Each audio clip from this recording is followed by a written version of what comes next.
Bienvenido a La Trinchera, yo soy Cristian Sobrino y en este episodio nos acompaña el ingeniero contable, financiero, consultor, ex director ejecutivo de Pritco o la compañía de fomento industrial, veterano de 20 años de Merck, la farmacéutica internacional, y recién ex miembro de la Junta de Supervisión Fiscal, don Antonio Medina Comas.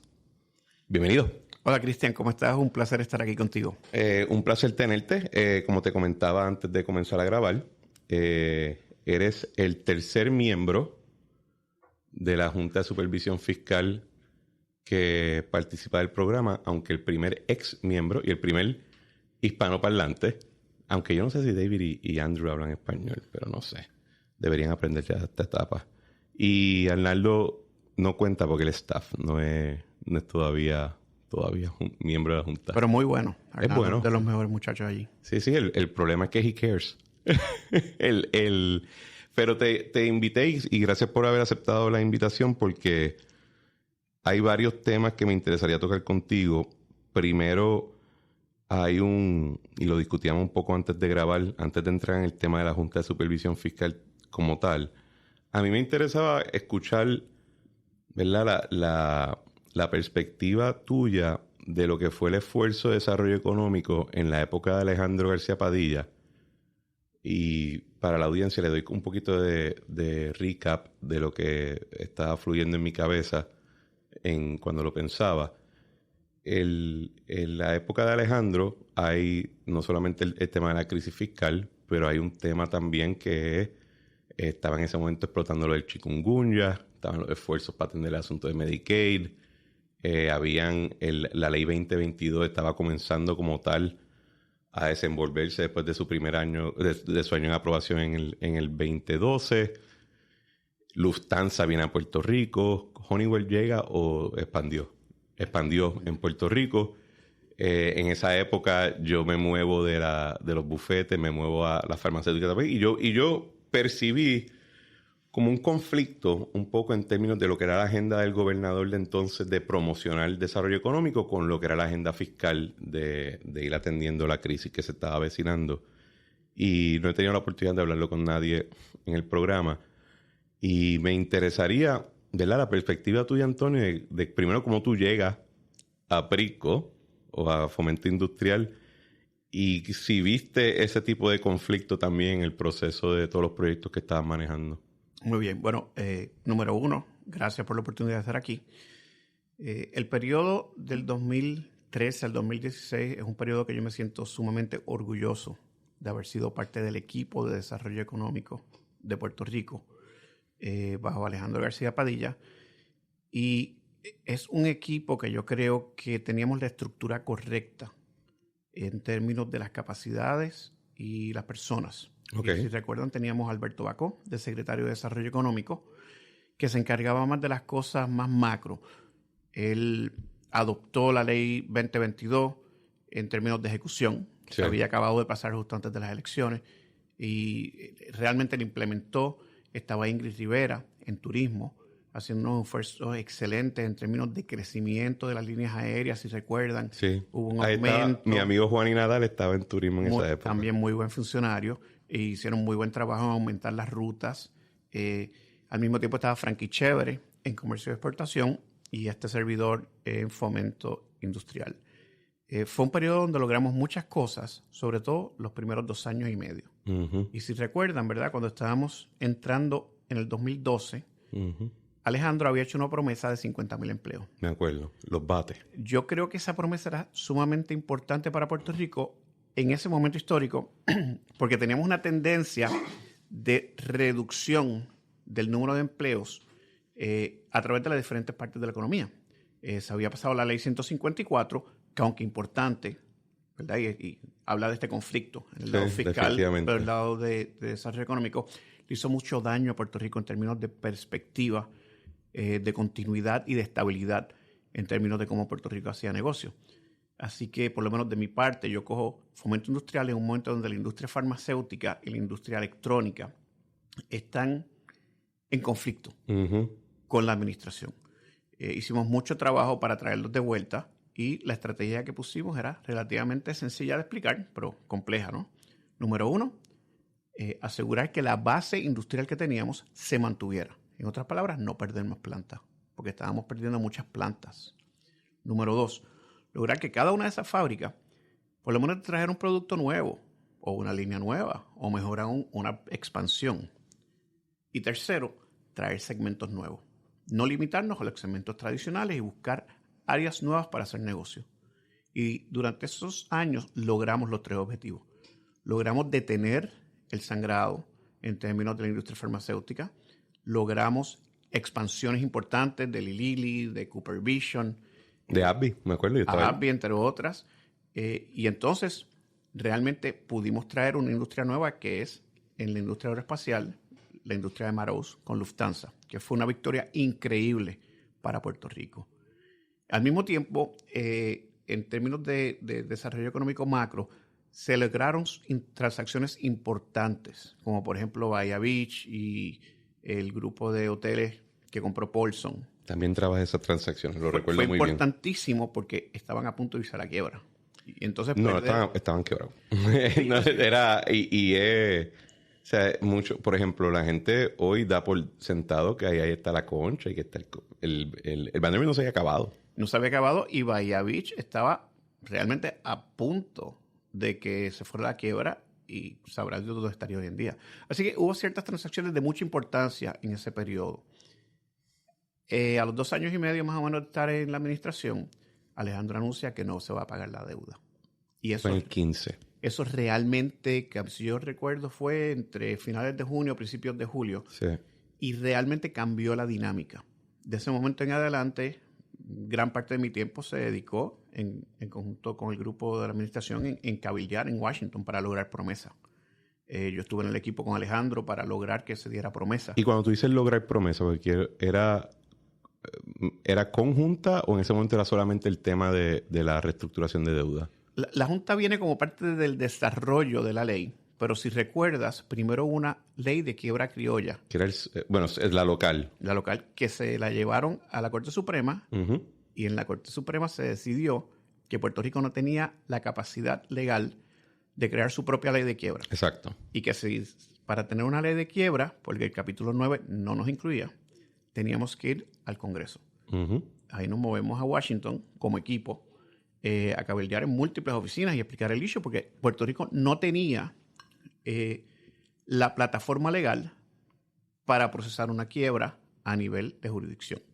¿Dónde iban a terminar todas esas demandas? ¿Dónde compraron los bonos se compraron por todos Estados Unidos, habían desde personas retirados que tenían unos poquitos bonos que compraron en UBS, hasta los hedge funds o los fondos buitres, como queremos llamarlo, que eran gigantes. Fondo buitre es mejor que fondo de cobertura. Bueno, ahora que estoy fuera de la Junta puedo hablar con más libertad, ¿no? Pero teníamos una necesidad legal de tener un framework de cómo llevar a cabo la quiebra. Como parte de esas discusiones, yo me acuerdo una reunión específica con el senador Orrin Hatch, que era uno de los senadores más senior. Era uno de los leading en ese tema. Bueno, era el líder del Comité de Finanzas del Senado. Y él nos dijo, me acuerdo estar con Alejandro en la reunión, donde nos dijo puntualmente, no les vamos a dar un peso para resolver la quiebra. Ustedes se metieron en este lío, ustedes lo tienen que resolver. Y vamos a poner una junta para asegurarnos que se haga de la forma que tiene que ser. Entonces, la junta se crea como parte de ese proceso donde Puerto Rico, si recuerdas la expresión de Alejandro, dijo, estamos en el medio del océano enviando un SOS. Entonces, de repente, para ese periodo, para ese diciembre, se empiezan a dejar de pagar los bonos. Fueron las primeras, los bonos no asegurados. Los PFC, y después poco a poco se empiezan a extender con la ley de moratoria en el 2016. Y empezamos a jugar, a sacar chavos de este bolsillo para entonces llenar este otro, y quizás pagas esto y no pagas lo otro. Mel va a tener un trabajo súper difícil en el GDB, tratando de ver cómo manejaba todas las finanzas a la vez. Por lo tanto, es un periodo donde el enfoque de la administración completa cambia de crecimiento económico, de empleo, de buscar cómo crecer la economía, a buscar cómo rescatamos a Puerto Rico, donde es evidente que no se pueden hacer los pagos de la deuda. Yo creo que históricamente nadie ha escrito el libro, ¿verdad? Pero creo que la percepción general de la administración de Alejandro es injusta del punto de vista fiscal en los últimos 2 años. Los primeros 2 años creo que la percepción general es justa, ¿no? Yo creo que de verdad se tomaron decisiones que no estaban... Yo creo que estaban tratando todavía estaban quizás en la actitud de que esto no va a pasar. Pero ya venía desde Aníbal. Si no, recuerdas, no. De hecho, ayer grabé un episodio con Aníbal que sale mañana y yo le digo, la primera ley de emergencia fiscal fue en el 2006. Claro, cuando se cerró el gobierno. Correcto. Y es coincidente, es coincidental en el año en que terminan los 936. Totalmente. Por eso es que cuando ellos dicen, cuando Orrin Hatch te dice, ustedes causaron el revolú, not exactly, ¿verdad? Pero eso es tema para otro. Eso es debatible. Hay un episodio con A.W. Maldonado que pueden escuchar mi debate de él con él sobre ese tema. Pero a lo que iba es, donde sí creo que hay un punto de injusticia es en los esfuerzos de desarrollo económico. Yo creo que ustedes lo tomaron bien en serio, creo que tenían un buen equipo. Creo que lo de Lufthansa fue un gran logro. Creo que la implementación de la ley 2022 en ese periodo fue también un proceso positivo, el desarrollo turístico. Y hay un tema que también no se toca mucho, pero el fideicomiso de ciencia y tecnología se reanuda. Ahí te puedo hablar un poco porque estaba en la Junta. Y me acuerdo que cuando yo estoy en el 2017, alguien propone la excelente idea de vamos a anularlo. Y yo digo, explíquenme cómo es que yo voy a vender, porque en ese momento soy asesor de desarrollo económico, que el gobernador científico tumbó el fideicomiso de ciencia y tecnología. Explícame esa y entonces lo hacemos. Y pues no se hizo. Pero el punto, quizás el que iba del término de la fricción que yo veía es que en la medida que lo fiscal iba tomando cada vez más más prominencia, creo que no les daban a ustedes las herramientas discursivas para poder simultáneamente hacer el trabajo de promoción. Esa es la fricción que yo veía. Es muy real y yo no la llamaría fricción. Yo diría que es la realidad. O sea, yo en Fomento tenía una lista de proyectos de desarrollo de negocio bastante buena. Y una vez se habla de que no vamos a pagar la deuda, cambió la conversación totalmente con las compañías potenciales. Porque si tú eres un inversionista, y un inversionista lo podemos definir de muchas formas. Puede ser un ley 22, pero también puede ser una compañía que viene a montar una fábrica y a crear, qué sé yo, 100, 200, 300 empleos o 1000 empleos. Ambos van a invertir en Puerto Rico. Y para alguien que viene a invertir, estar entrando en una jurisdicción que está en todas las noticias de Estados Unidos, que está a punto de irse a la quiebra y que está dejando de pagar lo básico del gobierno, los bonos, realmente cambió la dinámica con los proyectos que teníamos en línea y realmente dejaron de llegar. Yo te diría que cuando yo finalmente me fui de Pritco en agosto del 2016, era un mundo bien diferente a cuando yo llegué en enero del 2012. Internamente en la agencia, ¿cómo era el ambiente mientras va pasando eso? Bueno, yo tengo muy buena relación al día de hoy con los empleados de la agencia y con los unionados de la agencia. Nosotros trabajamos en equipo muy de cerca. Pues mi filosofía es que la agencia son los empleados. Y pues puede haber muchas opiniones de los servidores públicos. Politely disagree. Bueno, pero la agencia, el conocimiento de la agencia está en los empleados, no los de confianza. Los de carrera. Los de carrera. Por lo tanto, en mi opinión, para ser exitoso en una agencia de gobierno, definitivamente para ser exitoso en PRIT, con Fomento Industrial, tú tienes que trabajar en conjunto y en equipo con la gente de la organización, que son los que conocen de verdad cómo se bate el cobre. Cuando yo llegué, básicamente le pedí, no sé si conoces a Víctor Merced, es un recurso excelente. Bueno, no es mi pana, pero sí, o sea, y Jaime y toda esa gente. Yo me acuerdo sentarme con Víctor y con José Castro y con varios más que estaban en desarrollo de negocios, que hoy están en el DIDEC, pero en aquel momento se reportaban a Prico, y decirle, búsquenme todos los proyectos que ustedes tienen, que han trabajado por los últimos 2 años que no han salido. Y vamos a buscar de esos proyectos qué se puede mover. Y de repente mi primera conferencia de prensa fue como en marzo o en abril y anunciamos como 300 o 400 empleos. Y fue simple y sencillamente coger a todo el mundo, busquen los proyectos que están trabajando y qué podemos cerrar rápido. Por lo tanto, sí, yo creo que hay un valor muy grande en los empleados de las agencias. Y si tú sabes buscarlos y ¿verdad? Envolverlos en tu estrategia, puede ser muy exitoso trabajando en conjunto con ellos. Yo tuve una experiencia similar. Cuando yo digo politely disagree es que sería deshonesto no admitir que sí dentro de ese mundo hay grupos de empleados de carrera que no es un número insignificante que actúan como un tipo de guardia pretoriana, donde ellos quieren ser los que nombran al emperador, no tanto protegerlo. Y quieren hasta cierto punto correr el show y no necesariamente según el mandato en ley, ¿verdad? Y ahí yo creo que la gente responde a incentivos y a consecuencias. Tú acabas de dar un ejemplo, como tú diste, incentivos. Dame tus proyectos, los trabajamos. Yo creo que gran parte del problema de muchas agencias, quizás no en Prisco, ¿verdad? No, yo no lo dirigí, pero en otras que yo vi es falta de consecuencia, definitivamente, por no ejecutar la misión. Te voy a hablar de dos palabras importantes en términos de mi experiencia gerencial. Obviamente una es liderazgo y cómo tú motivas a las personas que están alrededor tuyo con objetivos comunes, ¿verdad? Vamos a mover la economía, vamos a crear empleo, vamos a ayudar a la gente. Eso no es partidista, eso es para todos los puertorriqueños. Número 2, manejo de cambio. Tú tienes que saber que cuando tú vas a cambiar una estructura que lleva años funcionando de una forma y gente que todas las mañanas llevan haciendo lo mismo por los últimos 10 años, tienes que tomar en cuenta el impacto al individuo de los cambios que tú vas a hacer. Por lo tanto, change management para mí, es una de las características necesarias para poder llevar a cabo los cambios necesarios que nuestro gobierno necesita, ya sea en educación, ya sea en salud. Claramente, el GDP recibió unos cambios increíbles, el resultado de que ya no existe y es AFAF.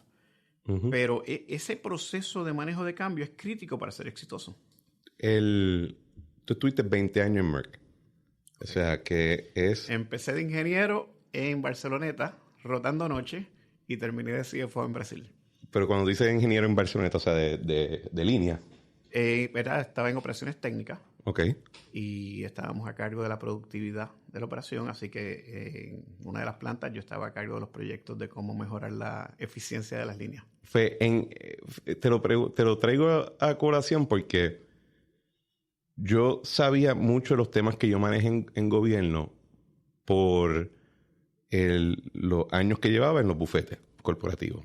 Había bregado con los temas, los conocía, etc. Yo aprendí a cómo bregar con esos temas, francamente, por los 2 años que estuve en la farmacéutica, en la operación comercial de la farmacéutica y viendo cómo operaba la junta gerencial de esa farmacéutica en la operación comercial. Y ahí fue que yo aprendí el cómo. Y creo que uno de los retos que tenemos quizá en la gerencia de la agencia hoy en día, estamos poniendo de jefes de agencia a personas que su experiencia previa son en oficinas de 1 a 10 personas.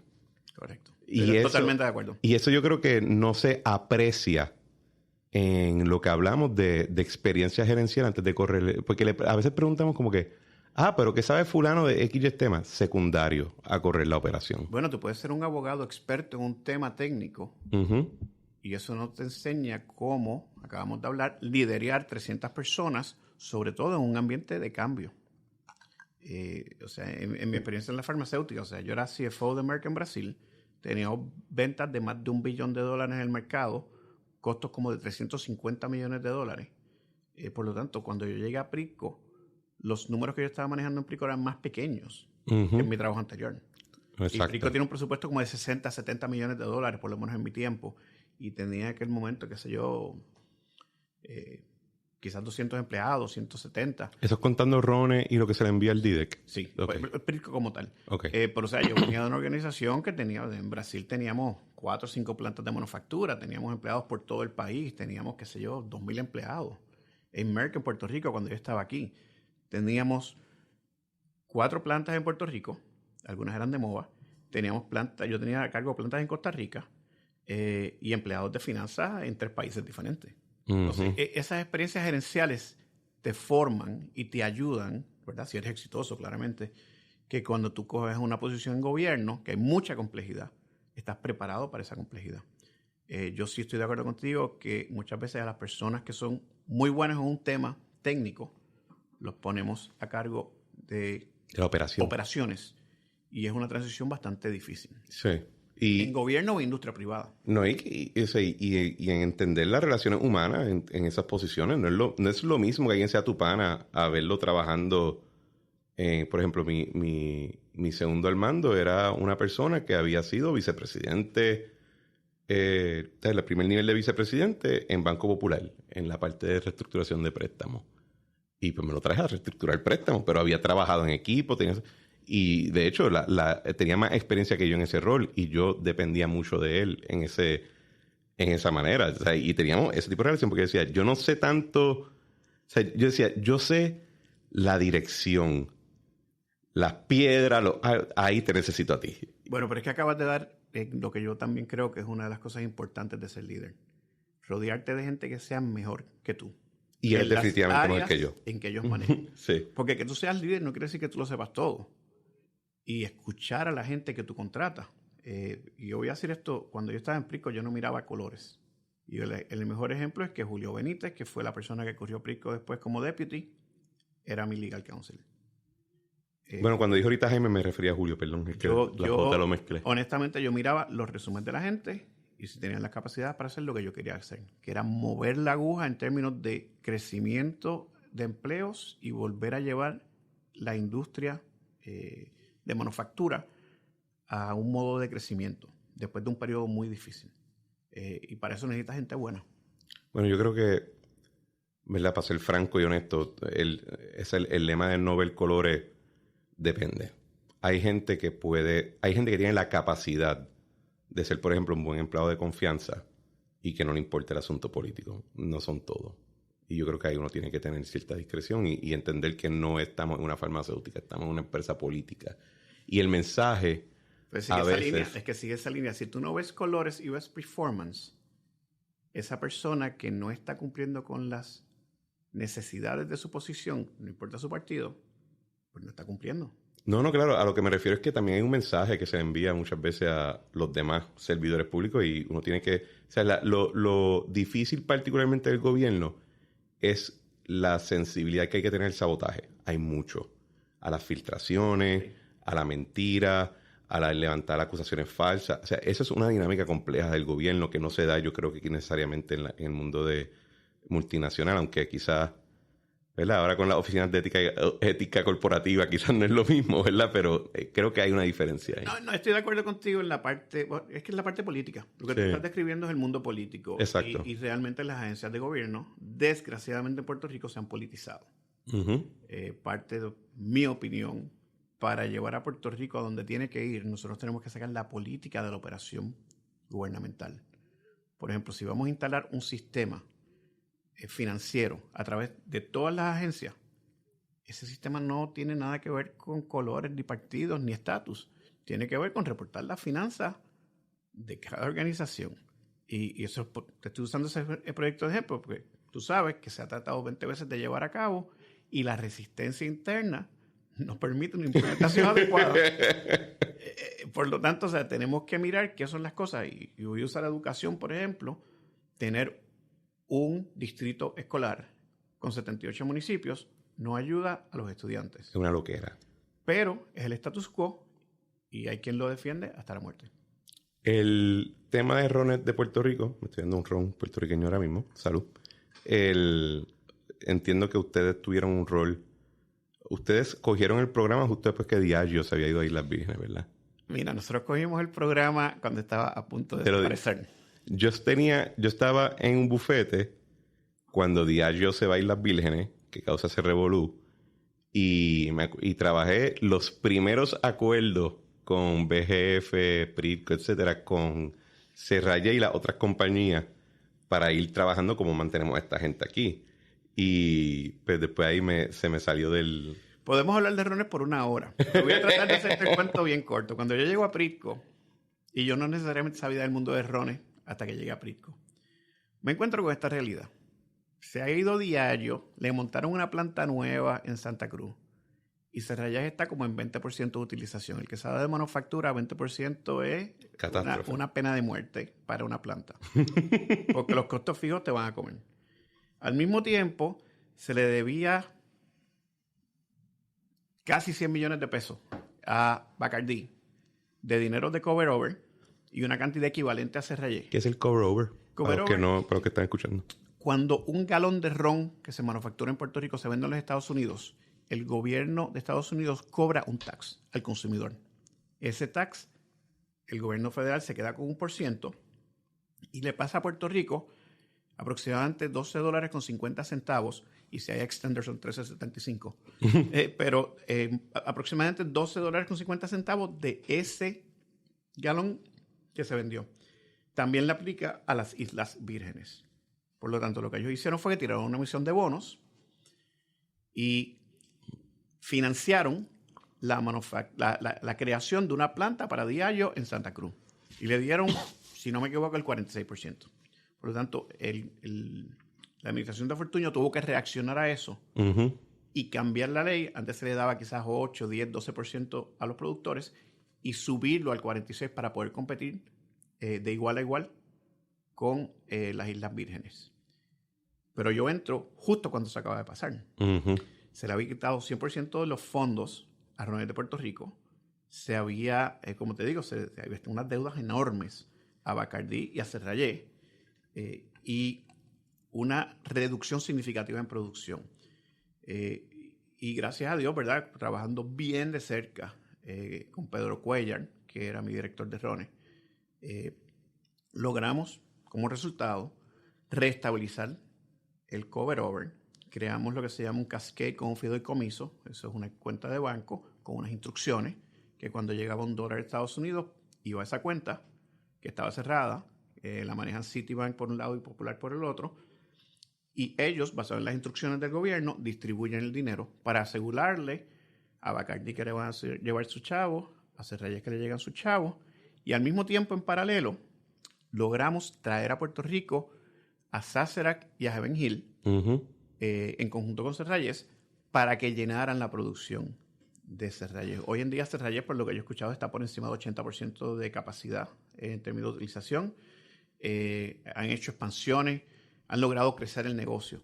Y todo eso fue porque logramos restablecer la estabilidad en el modelo de negocio de Rones de Puerto Rico en ese periodo.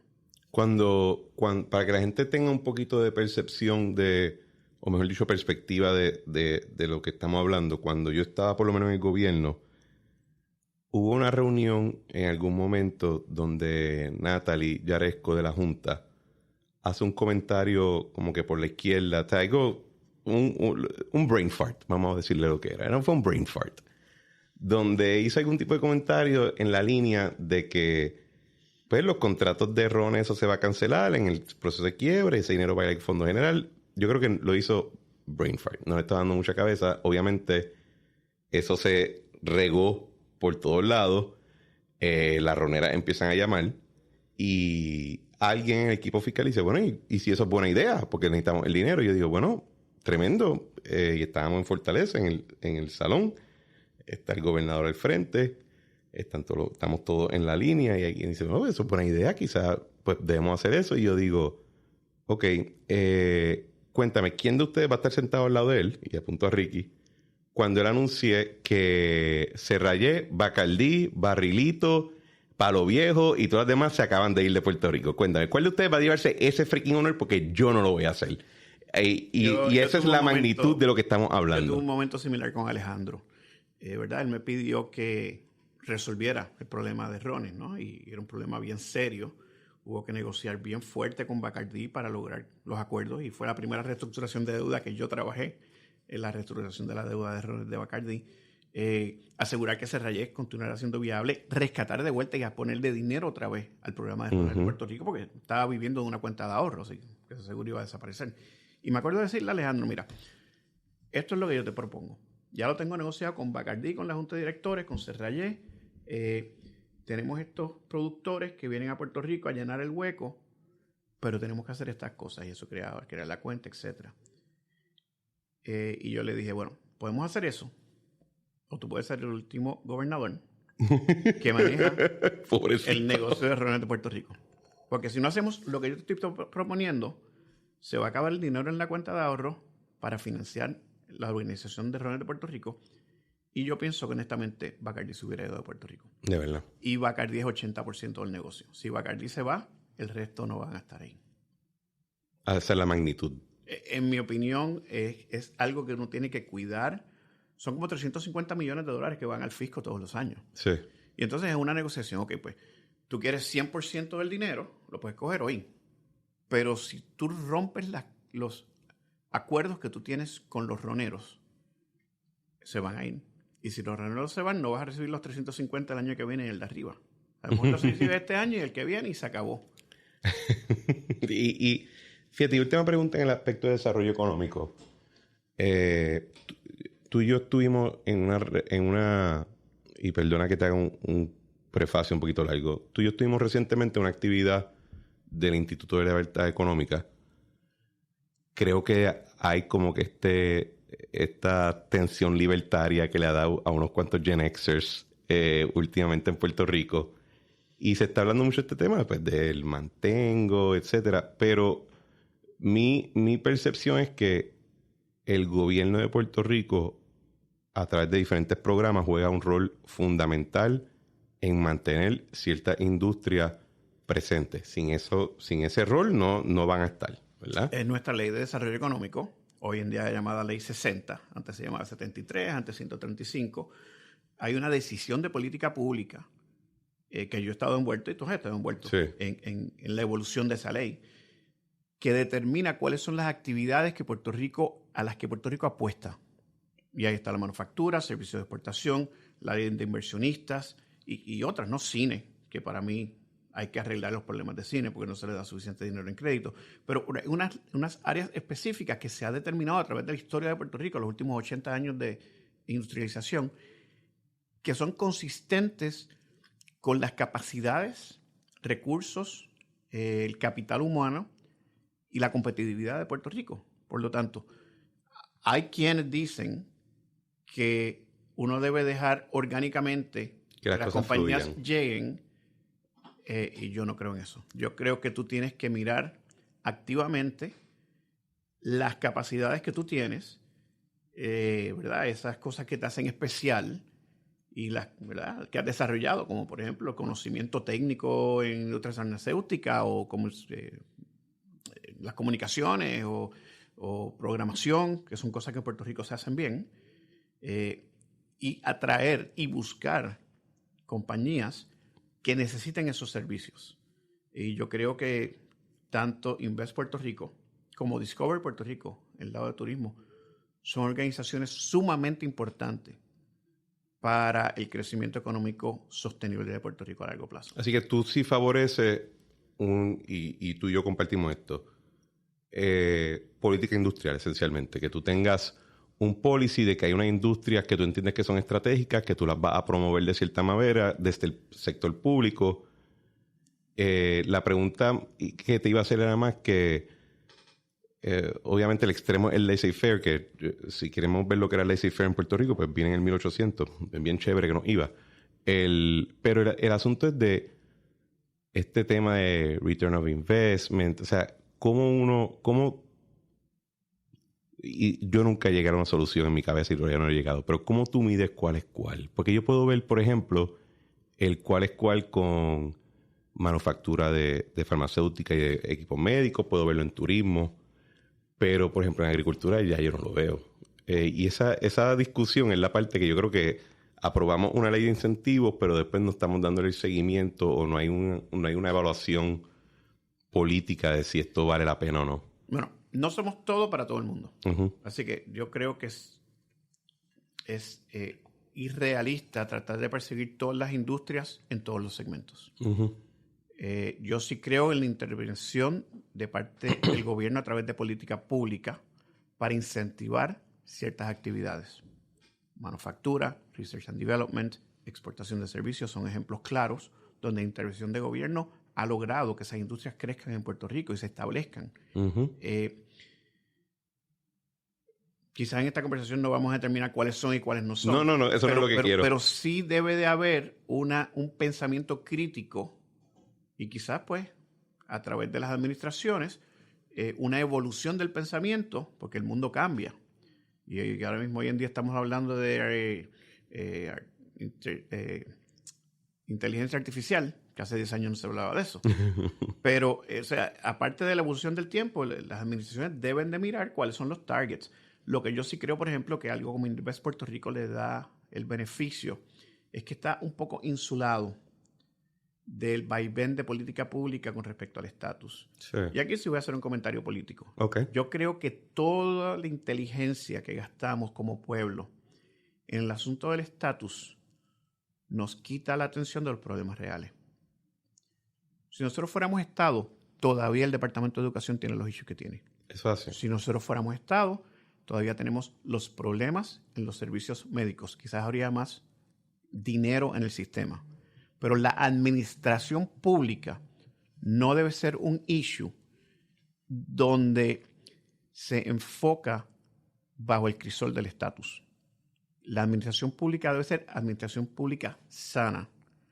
Y yo sí creo en, ¿verdad?, ser conservador desde el punto de vista fiscal, pero con empatía de las implicaciones de qué significa para la gente las decisiones que estás tomando cuando cuadras el spreadsheet. Yo le añadiría eso porque cuando lo dijiste, cuando te acabo de escuchar, mi mente dijo sí y no simultáneamente. La parte de sí es la puramente de gerencial. Es decir, si la ley te dice que tienes que hacer X, pues freaking a X, no le des tanta maldita vuelta al asunto. A X, quítatelo del plato y puedes hacer ahora Y, Z, puedes empezar a empezar de nuevo, todo eso es cool. Donde yo diría que no es que, y esta es mi crítica, por ejemplo, y la he hecho en el programa a lo que yo digo es que es el movimiento estadista fase 2, es que si tú crees en la estadidad, si tú crees en el ELA metamorfosis que tú quieras, si tú quieres, eso debe guiar las políticas públicas que tú apruebas, porque hay unas que van a ser más amigables para algo versus otras que van a ser menos amigables, ¿verdad? Y creo que ahí es donde nos caemos. Te voy a hacer un challenge. Hazme el challenge. Iván, yo soy estado librista, tú eres estadista y los dos somos conocidos. Ajá. Así que no estamos diciendo nada que nadie sepa. Nada bárbaro. Tú y yo creemos en la igualdad y que debemos de tener los mismos derechos que cualquier otro ciudadano americano en cualquier otro zip code de los Estados Unidos. Definitivamente. Eso es un issue de la Corte Suprema. Porque el problema con la igualdad en Puerto Rico viene por los casos insulares de principios del siglo XX. Uh-huh. Y por los misiles. Ahora, es cierto que la estadidad resolvería ese problema. Porque si tú eres Estado, pues ya los casos insulares no te aplican. No, ya entiendo lo que tú dices. Pero como puertorriqueños debemos de estar de acuerdo en algo. Todos queremos igualdad. Déjame aclarar lo que yo decía. Por ejemplo, un estadista debería estar más a favor de una gobernanza más municipal que viceversa. Porque los estados se tienen que organizar de esa manera porque no tienen el income tax.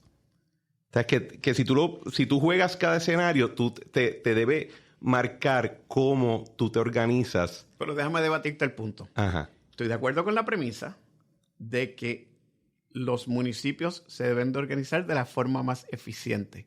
Uh-huh. Pero no es porque los estados están así, es porque le rinden mejor servicio al pueblo si son más eficientes.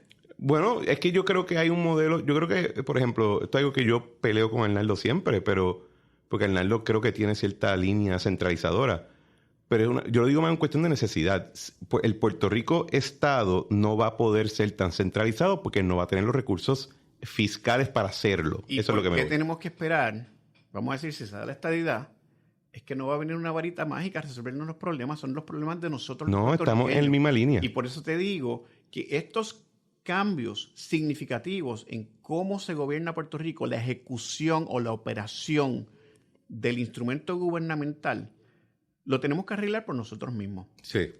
Eso para mí es algo que debería de unirnos como puertorriqueños en términos de propósito común. Y por eso yo pienso que este tema de la estadidad nos aleja intelectualmente de resolver los problemas reales y nos pone unos contra otros en una pelea de lo que potencialmente podría ser Puerto Rico si fuera Estado, o si el ELA es mejorado, o si a lo mejor somos autónomos, versus enfocarnos en lo que tenemos que enfocar. Creo que estamos debatiendo, arreglar la gobernanza de Puerto Rico. Estamos debatiendo pequeñas diferencias, o diferencias pequeñas, porque estamos, creo que en ese...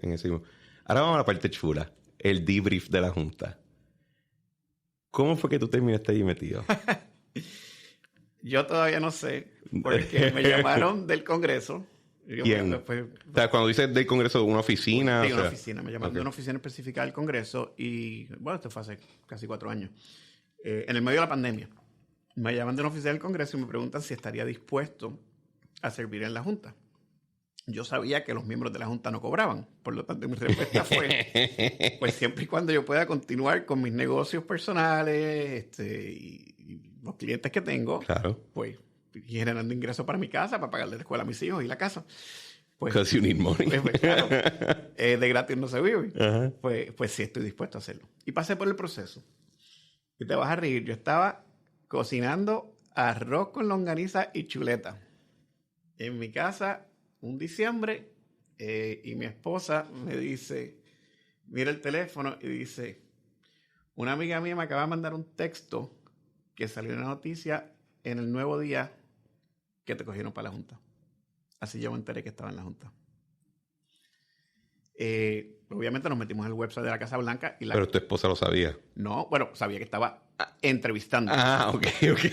Pero iba a ser una conversación, papá. No. O sea, pasaron meses de la primera llamada y obviamente pasé por todas las entrevistas, pero honestamente, y aquí vamos a ver claro, yo soy demócrata, fui delegado de Hillary, viví en Estados Unidos y estaba registrado como demócrata. O sea, yo no tenía ninguna expectativa de que el presidente Trump me iba a nombrar para nada. Pero pues, las sillas son por ternas de diferentes líderes. Y pues, Nancy Pelosi encontró que yo era una persona adecuada, me incluyó en su grupo, porque incluía más de una persona. Y pues, para mi sorpresa, pues, el presidente Trump me escogió para la Junta. ¿Causó algún tipo de conflicto para ti la idea de que iba a estar en la Junta que ha sido vilificada en parte por mí? Pero este asunto de que la Junta representaba este ataque democrático contra Puerto Rico, etcétera. Porque te voy a ser bien franco. En mi época, yo no me puedo imaginar yo siendo nombrado a la Junta y diciendo que sí. Y de hecho, le tenía hasta resentimiento al staff de que era puertorriqueño y decía, ¿cómo tú te atreves a trabajar para el freaking Borg? Hoy en día se me ha suavizado y creo que ese pensamiento contra el staff era injusto, porque trabajo es trabajo, pero me resulta interesante saber si para ti era algo que estaba presente en tu cabeza, si esto era algo que coordinaba con tus valores. Te voy a dar otra perspectiva diferente. Ok. El número 1, yo estaba en la administración y fui de las personas que cabildeó a favor de que se creara Promesa. O sea, que yo entendía por qué se crea la Junta. Ok. O sea, no llegué como que en el 9º inning a enterarme de que la Junta la pusieron y que era antidemocrática. Sí, eso lo sabíamos desde que nos los impusieron en el Congreso. Pero mi perspectiva, y es la razón que yo entré al gobierno en el 2013, y la razón que serví en la Junta, y si en el futuro vuelvo y sirvo, es la misma razón. Uh-huh. Tú resuelves los problemas metiéndote adentro y enrollándote las mangas. Y qué honor más grande para mí tener la oportunidad de ser el único puertorriqueño que vive en Puerto Rico en la Junta 2.0 y defender en donde se toman las decisiones con voz y voto los intereses de los puertorriqueños. Así que uno puede mirar la Junta de lejos y decir, es colonial, la Junta no representa los intereses de los puertorriqueños, todas esas cosas que se dicen. Pero tener la oportunidad de estar adentro y poder hacer una diferencia. Y yo te puedo decir hoy con mucho orgullo que la Junta ha cambiado. La Junta es muchísimo más empática. Se lograron conservar las pensiones al 100%. Pero eso no fue por iniciativa interna. O sea, eso fue a presión. Pero habíamos gente adentro que peleaban a favor. Peleando a favor del asunto. No era una pelea donde el gobernador Pedro Pierluisi y Dalmau en el Senado y Tatito en la Cámara estaban pidiendo algo y adentro todo el mundo está diciendo, eso no se puede hacer. sino que yo tenía el privilegio de ser la persona que estaba adentro diciendo lo que están pidiendo es racional. Y, por ejemplo, los aumentos a la universidad, que es algo que yo he hecho característico de que yo desde el principio voté en contra del plan fiscal de la universidad. Okay. E interesantemente, Justin Peterson votó conmigo. Es interesante porque yo hubiese votado a favor. Pues, para mí, los cortes a la universidad eran demasiado fuertes. De verdad, y se okay. ha demostrado que eran demasiado fuertes. Eso no quiere decir que no hay que mejorar la universidad, que tiene que haber una oficina de development, que tiene que reducirse los costos, un procurement más organizado. Eso no quiere decir eso. Quiere decir que con la cantidad de recursos que tenían en ese momento, no podían operar adecuadamente para educar a nuestros estudiantes. Uh-huh. Por lo tanto, tener la oportunidad con voz y voto de estar dentro del salón, donde solamente hay 7 votos, y poder influenciar las decisiones de los otros miembros, para mí era una oportunidad única. Como puertorriqueño que le importa, para quien es importante lo que pasa en Puerto Rico. Entonces, yo no quería, cuando me dan la oportunidad, yo pensé que abdicar esa oportunidad era dejar que quizás pusieran otras voces que no iban a tener los mismos principios, valores y objetivos que yo tengo en términos de donde a mí me gustaría llevar a Puerto Rico hacia el futuro. Y es un mecanismo que me permitió por 3 años ejercer esa voz y ese voto e influenciar decisiones reales, moviendo un poco la aguja en términos de cómo es la Junta hoy versus cómo era hace 4 años. Y es bastante diferente. Mi experiencia con la Junta, yo creo que no sería no se acerca a lo que hay ahora. La Junta. Y también creo que el elemento de que. Natalie, ¿cuánto tiempo estuvo con ustedes? Ella llegó como en el 2017. Ella llega en el 2017, como en mayo. Sí, como a mitad de año. Y se fue en el 2022 a mitad de año. Hubo un cambio dramático, por lo menos en la percepción pública. Bueno, con ese cambio. Fue interesante. Mis 3 años en la Junta fueron bien diferentes cada uno. El primero estaba Natalie. Estábamos concentrados en reestructuración del Estado Libre Asociado. Uh-huh. Así que fue bien intenso en ese sentido. Y Natalie realmente lideró esa iniciativa.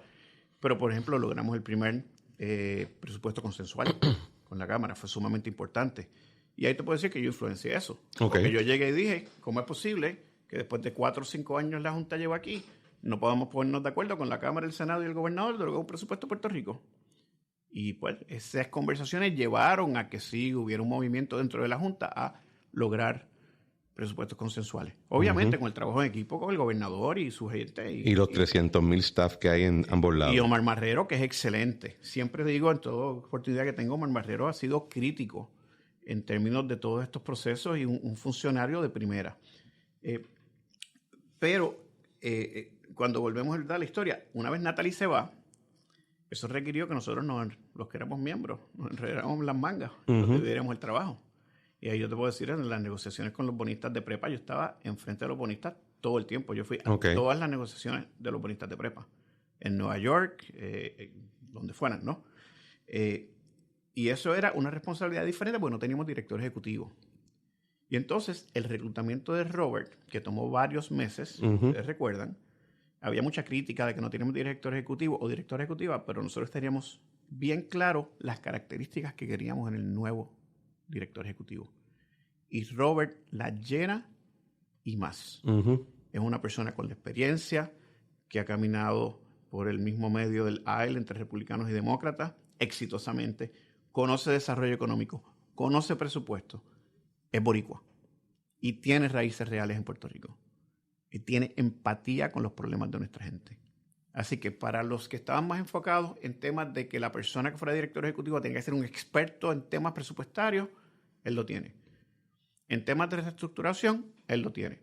En temas de desarrollo económico, él lo tiene. Y por lo menos Betty y yo, que también Betty es puertorriqueña, pero vive en Nueva York, teníamos bien presente que queríamos a alguien que tuviera empatía con los problemas de los puertorriqueños. Y él lo tiene.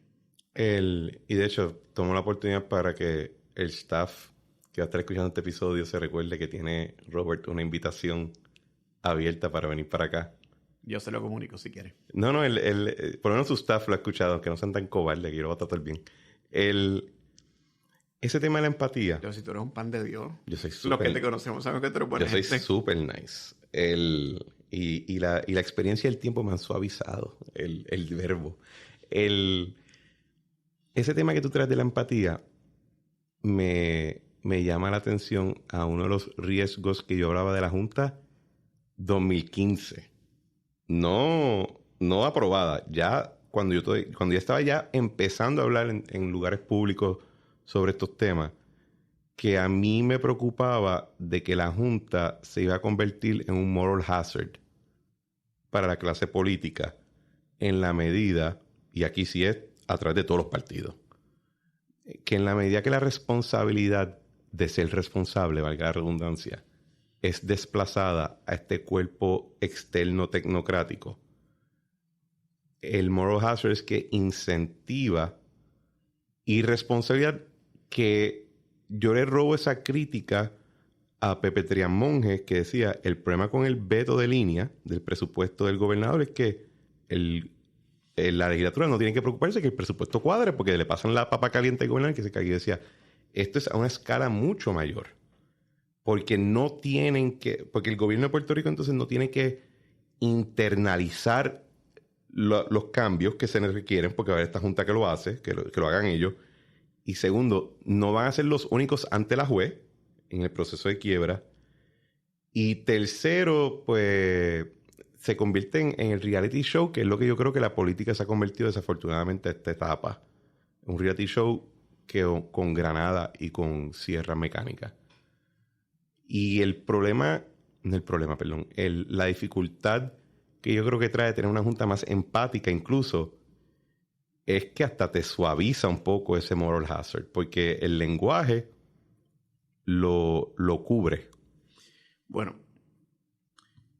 como tú estás diciendo, o como me has dicho, estoy de acuerdo con algunas partes de la premisa. Exacto. El moral hazard es real, y lo estamos viendo. Lo vemos en legislación. Lo vemos cuando Tatito empuja el retiro digno, que realmente va en contra del plan de ajuste, va en contra de los cambios que se hicieron para poder reestructurar los bonos, va en contra de haber sacado a Puerto Rico de la quiebra, con un jingle súper chévere, porque tremendo nombre, Retiro Digno. Pero cuando tú miras... ¿Quién está a favor de uno indigno? No, exacto. Tremendo jingle, pero entonces cuando miras... Bueno, macho, ayer bajó un proyecto en el Senado quitando la crudita. Correcto. Así que quitando la crudita, pero espérate, no te vayas. ¿Cómo que what the hell? Pero entre Jennifer, con que va a pagarle a los bonistas completos y va a salir del problema de prepa, y Pierluisi diciendo que va a regalar 600 millones de pesos a la gente que tiene más dinero en Puerto Rico a través de una reforma contributiva. Estás viendo legislaciones que realmente no son responsables desde el punto de vista fiscal, y estás viendo propuestas que son altamente populistas. Donde ya sea el retiro digno o voy a pagar los bonos de un cantazo para que no te suba la luz, lo que están diciendo a la gente es vota por mí porque te voy a dar más cosas. Hay dulce. Entonces, en ese sentido, sí yo creo que la Junta se ha convertido, desgraciadamente, en where the buck stops, donde se tienen que tomar las decisiones difíciles evaluando el impacto fiscal de las propuestas. Y si no hay chavo, no hay chavo. Ahora, donde yo creo que es sumamente importante que la Junta y el gobierno sea empático por la gente, que cuando tú tomas decisiones que afectan a miles de personas, tú tienes que pensar en el impacto a las personas de esas decisiones.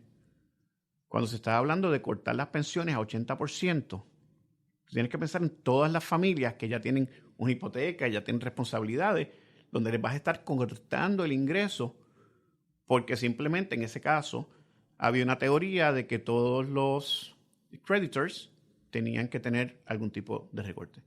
Y pues eso es una importante que la ganamos. En conjunto, yo sé que de Cámara, Senado y de Administración lo pelearon, pero yo estaba ahí con voz y voto, peleando para que las pensiones se mantuvieran al 100%. Pero volviendo al moral hazard, o sea, y creo que fue con Evo Boricua que tú hiciste la entrevista, ¿verdad?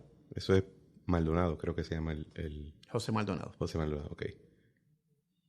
¿Dónde está la solución ahí basado en lo que tú experiencias? Porque vamos a ponerlo de esta manera. La clase política no es un grupo de marcianos. No llegaron en nave espacial, son de aquí. Sus electores son los de aquí. Sus electores incentivan y remuneran ese tipo de postura. ¿verdad? ¿Dónde entonces, en qué medida la Junta, basado en lo que viste en los últimos años, podría hasta cierto punto ir saliendo de ese campo de ser un moral hazard? Porque yo estoy al punto de pensar que la Constitución se va a enmendar para hacerla perpetua. El paso que va esto. Yo no tengo, por ejemplo, cuando a mí me preguntan en un programa cuándo tú crees que se va, yo digo, ya yo no tengo fecha en mi cabeza. Porque hasta que no ponga 7 tipos que estén locos por irse, no va a ocurrir, porque le estamos dando siempre los incentivos para que se queden. Bueno, me voy por otra línea. La Junta se va a ir cuando Puerto Rico esté de vuelta en los mercados a tasas adecuadas. Yo no creo que políticamente sea razonable ni saludable que haya una Junta permanente, porque eso no hace sentido con respecto a la gobernanza de una jurisdicción en un país democrático. Pero Promesa tiene 3 requerimientos, volvemos, son relativamente sencillos para que termine la Junta. Primero es sacar a Puerto Rico y todas sus instrumentalidades de la quiebra. Uh-huh. Falta prepa, por ese proceso está bien avanzado, estamos en la Corte. Yo entiendo que... Yo creo que para mediados del año que viene debería estar. Los primeros 6 meses del año que viene, prepa debe estar fuera de quiebra. Por lo tanto, se cumple la primera. La segunda son 4 presupuestos balanceados. Y aquí pueden haber 20 debates y ya tenemos los estados, pues no los tenemos. Hasta que tengamos los estados, que son 4, si el segundo cuenta, porque no fue uno que fue consensual. Pero a la hora de la verdad estamos bregando bajo presupuestos balanceados. Y desde el 2017, puedo decir, todos los estados financieros que se han publicado desde el 2017 para acá, te dicen, se gastó menos de lo que entró. Tenemos superávit. Uh-huh. Eso es un punto crítico. Así que yo me iría más por el hecho de que tenemos superávits uh-huh. Y que tenemos una economía que, aunque bifurcada entre orgánica y, ¿verdad?, uh-huh. fomentada por fondos federales, estamos en una economía en crecimiento, por lo menos por la próxima década. La tercera es la más difícil. Volver a los mercados a tasas razonables. Y las tasas razonables son comparativas a otras jurisdicciones como esta. En el momento. Así que no es volver a los mercados a pagar 14% de interés cuando el interés está en 7. Uh-huh.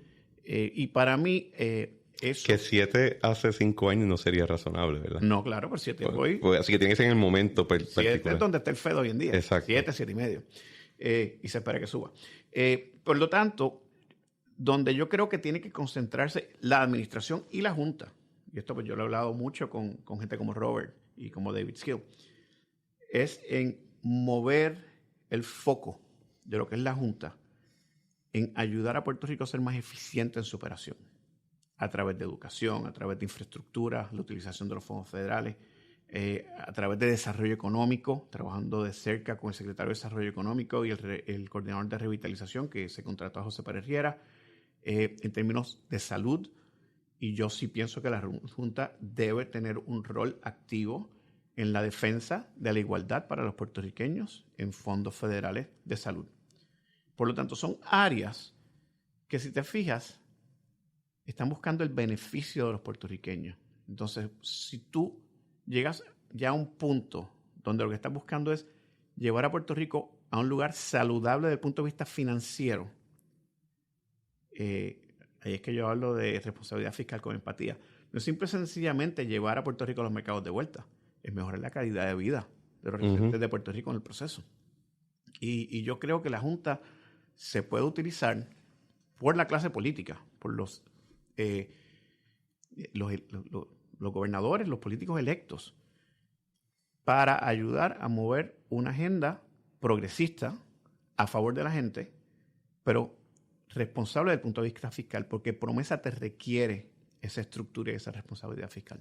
Pero si el pueblo está en una dinámica donde está jugando ruleta rusa con estos temas, que es la gran interrogante. Llegaba un momento, yo le decía a los muchachos, cuando yo estaba en la Junta, le decía, mira, you're not going to fix Puerto Rican. O sea, hay un momento donde la gente tiene que ser responsable de su elección, y si no ve consecuencias, ¿verdad? Y ahí es que es la parte que yo digo, ¿cómo? Ahí es que yo me pregunto si acaso nos favorecería tener una más sanguinaria. Esa es la parte que me pregunto si... Porque la empatía te amildora la píldora y hace hasta cierto punto que no existe. Y creo que el hecho... O sea, yo siempre he dicho, el primer año de nuestra administración, la legislatura le pasó por encima al veto del gobernador 7 veces. O sea, el primer veto lo coge Aníbal en su cuatrenio y ya para el nuestro está en 7 veces en un año. ¿Me entiendes lo que te estoy diciendo? Que llega un momento... ¿Sabes por qué pasaba 7 veces? Porque no había consecuencias. Claro. Sí, pero piensa en esto.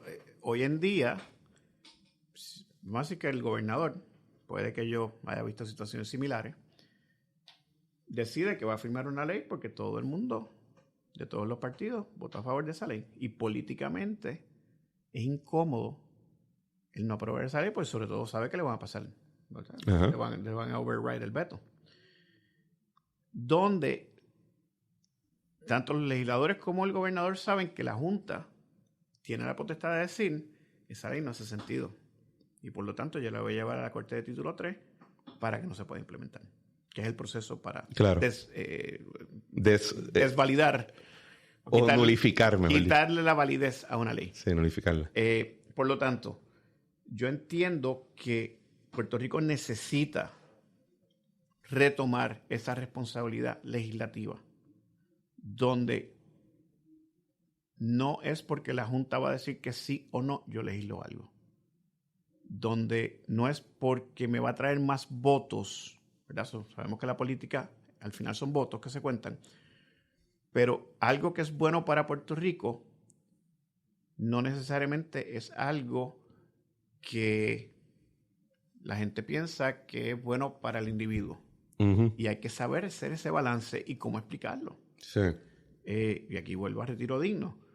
No podemos ir para atrás a poner las pensiones antiguas, que se llaman defined benefits, porque está negociado en la reducción y reducimos 50% de la base de los bonos que debía Puerto Rico. Debíamos 70 mil millones, ahora debemos 35.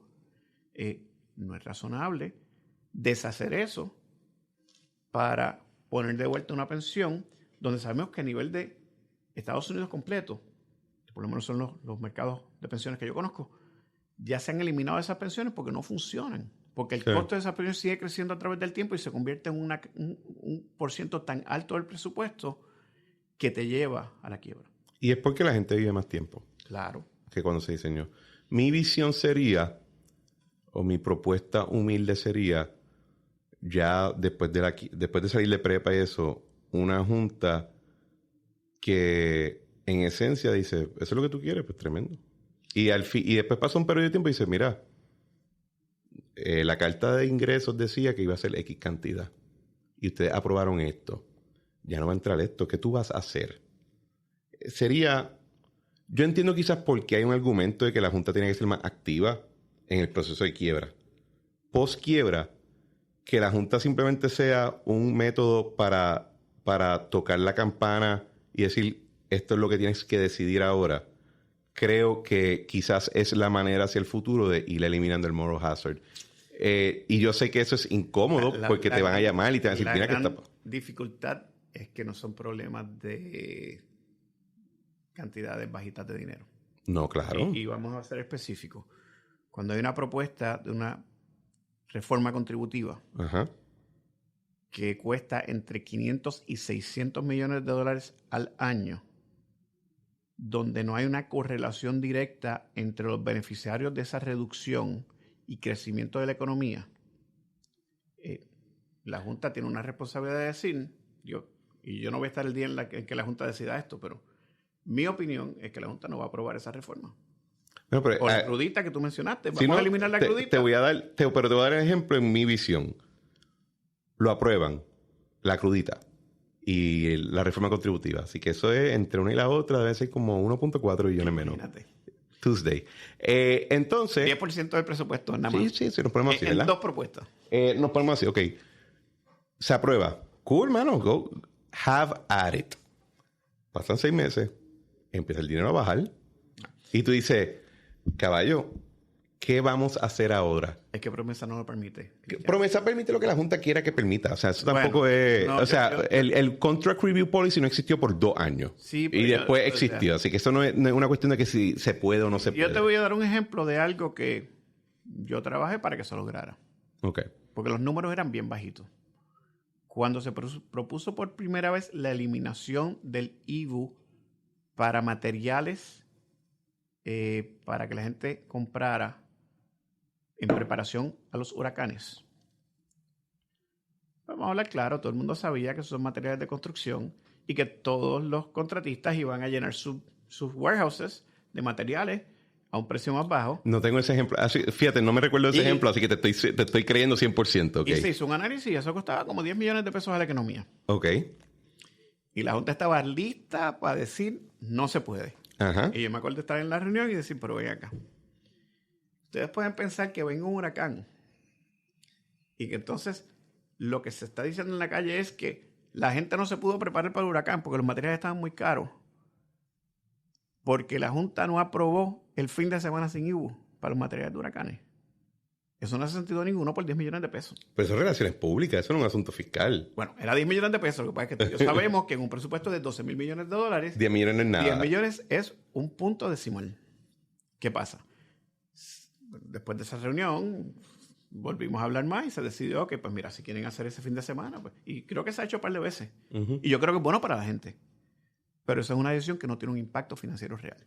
Pero los ejemplos que tú y yo estamos hablando aquí, que son entre 5 y 10% del presupuesto cada uno, la Junta tiene que tener una posición clara de, mira, a menos de que tú me expliques, y yo, by the way, yo sí creo que hay que reformar el sistema contributivo.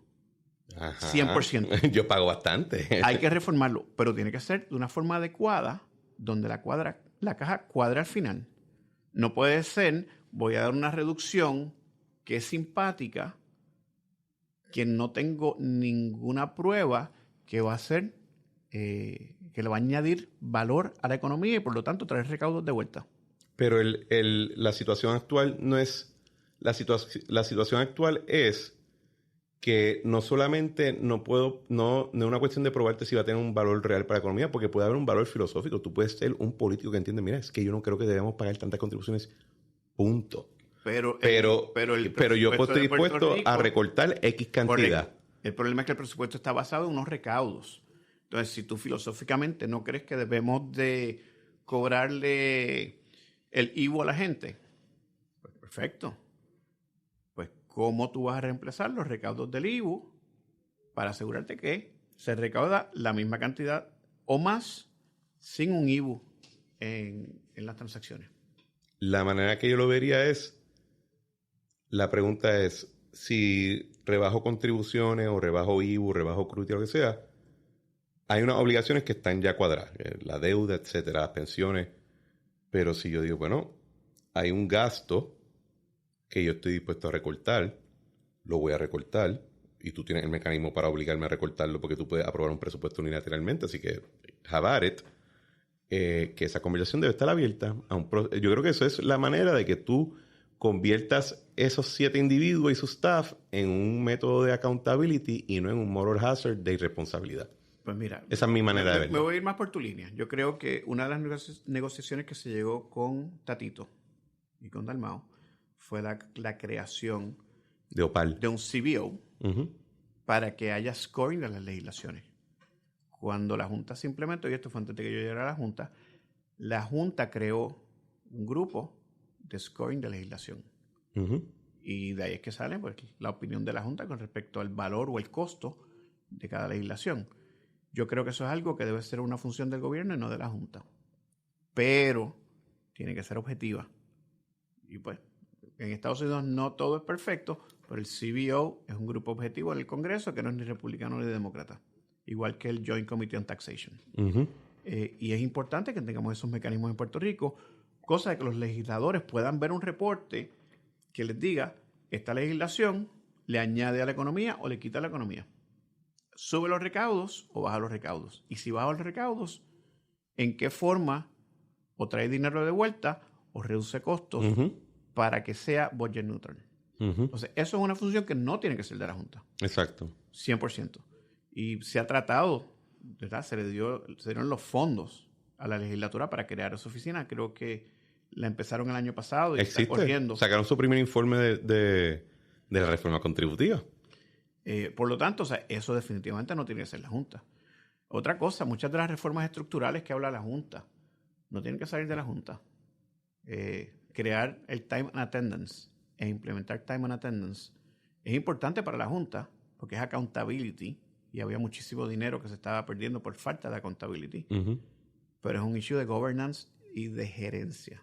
No necesariamente tiene que ver de la Junta. Así que yo sí pienso que el gobernador o los futuros gobernadores o gobernadoras pueden utilizar la Junta a su favor. La Junta no tiene que ser un ente que está en oposición a los objetivos de la administración. La Junta tiene que seguir las reglas de promesa. Eso es categórico. Lo que estamos en la Junta sabemos cuáles son las reglas del juego que nos gobiernan a nosotros. Pero dentro de esas reglas, yo sí creo que se debe trabajar en equipo con la administración. Y se ha logrado hasta cierto punto. Tenemos presupuestos consensuales, tenemos muchas legislaciones que se han logrado trabajando en conjunto, ¿no? Déjame ver aquí para estar seguro que tengamos tiempo. Asuntos que no te gustaron o que te sorprendieron, aparte de McKinsey. Estoy molestándote. Bueno, McKinsey fueron muy profesionales, al igual que Ernst & Young. Qué bueno. They're very polite. Yo creo que en general el pueblo de Puerto Rico no entiende el rol real de la Junta. Sí. Yo creo que sí hay un entendimiento claro del issue político, la fricción política que crea la Junta, de que pues sí tiene unos poderes por encima de los políticos que la gente vota por ellos y los elige, políticos elegidos. Pero el rol de la Junta realmente es ayudar a Puerto Rico a estructurar adecuadamente sus finanzas para salir de la quiebra y volver a los mercados. Si lo puedo resumir en básicamente una línea. Y lo que hace la Junta es en todo momento estar mirando el cuadro de caja y los mecanismos de gobernanza para llegar a ese objetivo. Eso no va en contra de los puertorriqueños. Así que si te puedo decir que algo que me sorprendió mucho, y ya yo lo sabía obviamente, ya por los primeros 4 años yo no estuve en la Junta, es que realmente hay una percepción en la calle que la Junta realmente no está mirando los intereses de los puertorriqueños. Y yo sí pienso que es en el interés de los puertorriqueños, número 1, que salgamos de la quiebra, y número 2, que volvamos a los mercados. Así que esos objetivos realmente son críticos para un Puerto Rico que pueda crecer la economía de una forma sostenible a largo plazo. Y última pregunta. ¿De alguna manera la experiencia te prendió una vena política? Yo creo que siempre la he tenido. Okay. O sea, yo creo que tú estuviste en el gobierno. Alguien que entra al gobierno y le dedica 4 años de su vida a una administración, en mi caso, 7 de los últimos 10 años, incluyendo la Junta, tiene que tener la vena política. Para mí servir a Puerto Rico es importante. Puerto Rico me ha dado muchísimo a mí en términos profesionales, en términos de mi familia, en términos de mi cultura. Y para mí es importante dar de vuelta a Puerto Rico. En términos de política electiva, nunca he tomado la decisión de brincar a política electiva. No estoy seguro que estoy preparado para hacerlo en este momento, aunque, como tú sabes... En San Juan están buscando a alguien. Me han hecho la pregunta en múltiples ocasiones. En todo momento he respondido de la misma forma, que es que en este momento no estamos considerando nada en específico. Eso no descarta que en un futuro, si yo decida hacer otra cosa. Pero en este momento, hoy hablando contigo, no hay una determinación de hacer nada en específico. Y honestamente, no creo que yo sería un buen alcalde. Pero quizás otro puesto. Tienes hasta diciembre para escoger. Pues ahí te di mi respuesta oficial. Sí, no. ¿Te asusta algo? Me asusta algo. ¿De ese proceso? Bueno, ahora te voy a hablar como popular. Ajá. El Partido Popular tiene que organizarse. Tiene que demostrarle a Puerto Rico que es un partido viable.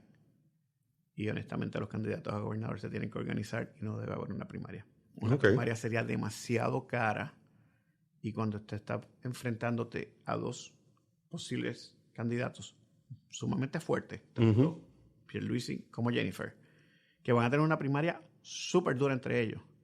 Estratégicamente para el Partido Popular lo mejor sería organizarse internamente y determinar quiénes son los mejores candidatos para qué posición, en un proceso estructurado. Irracional. Y racional. Sin gastarte 2 o 3 millones de pesos en una primaria entre 4 o 5 personas. Excelente, Antonio. Gracias por venir. Muchas gracias. ¿La pasaste bien? Súper. Después hacemos una recapitulación. Bueno, gracias. Bueno, señores, esto ha sido otro episodio del podcast La Trinchera. Como siempre, le agradecemos por sintonizar y le pedimos que por favor compartan el episodio con sus amistades, con sus familiares, con sus compañeros de trabajo, en sus redes sociales, incluso hasta con la gente que les caiga mal.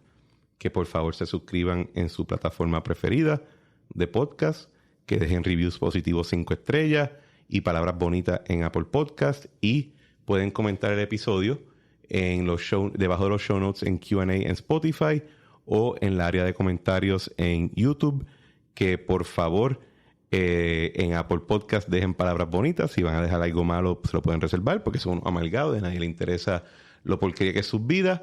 Y como siempre, le damos gracias a Eric Harper por nuestra música Spirit of España y a Claudia Rosario por nuestro arte. Nos vemos en la próxima.